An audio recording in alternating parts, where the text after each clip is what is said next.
Now, in retro old arcade games, there are very little concerns associated with its risk and reward. However, in our current technological age, the new era of gaming has presented a more addictive and life-ruining form of gameplay.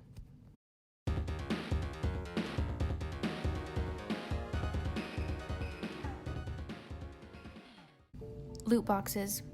Loot boxes are virtual chests that are available for purchase in video games. They tend to be filled with randomized virtual content like skins, in-game currency, or equipment.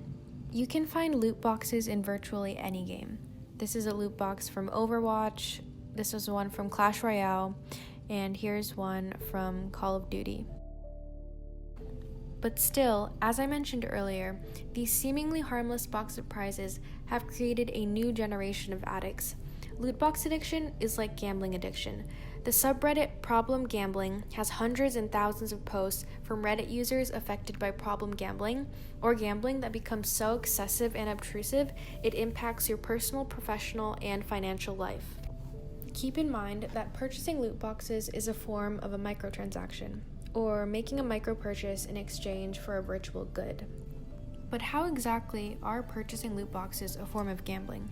Psychologists Aaron Drummond and James Sauer conducted an analysis on the nature of loot boxes and gambling and found that players often purchase loot boxes for money and receive rewards of varying value based on chance.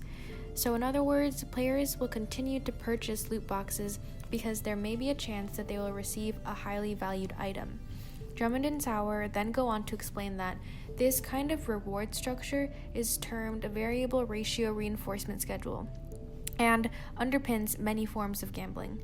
Variable ratio reinforcement results in people quickly acquiring behaviors and repeating these behaviors frequently in the hopes of receiving a reward. Take Ruth, for example.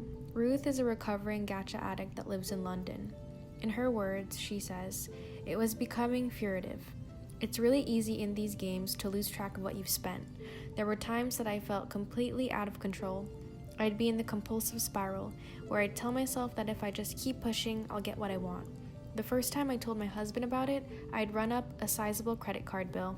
Ruth's urge to keep pushing in hopes of finally achieving the prize she wanted speaks to the idea of entrapment. The editorial Predatory Monetization Schemes in Video Games and Internet Gaming Disorder by Daniel King and Paul Delfabro explains that entrapment is the belief that one has invested too much to quit, and this idea goes hand in hand with predatory monetization schemes that are put in place by game developers. It was not only Ruth that fell victim to these schemes. In 2018, a Reddit user by the name of Kingsgold wrote an open letter in which he explained that he had spent over $10,000, or to be more specific, $13,500.25 on microtransactions in the following games: Counter-Strike, Global Offensive, Smite, and The Hobbit: Kingdoms of Middle-earth, in just 3 years. These schemes allow gaming companies to rack in billions of dollars each year on loot box purchases alone. In 2018, it was estimated that the video game industry produced $30 billion on loot box purchases. So the answer is pretty clear. Game developers have not yet removed loot boxes from their games because it is a huge business. Concerns with entrapment and the development of loot box addiction has raised alarm bells among government entities worldwide.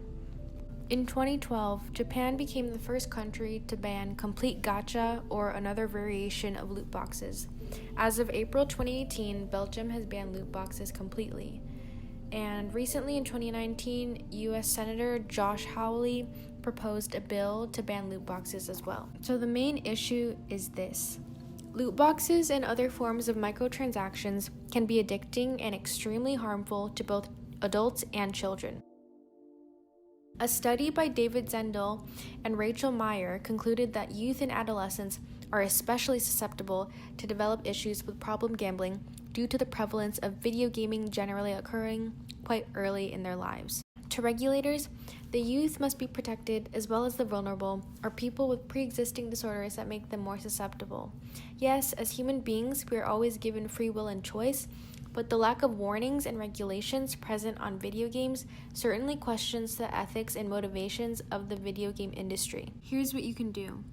Donate to the National Council on Problem Gambling. Text or call their hotline if you are concerned you or someone you know may be struggling with loot box addiction, or visit their website at npcgambling.org for more information about programs, resources, treatment, and research.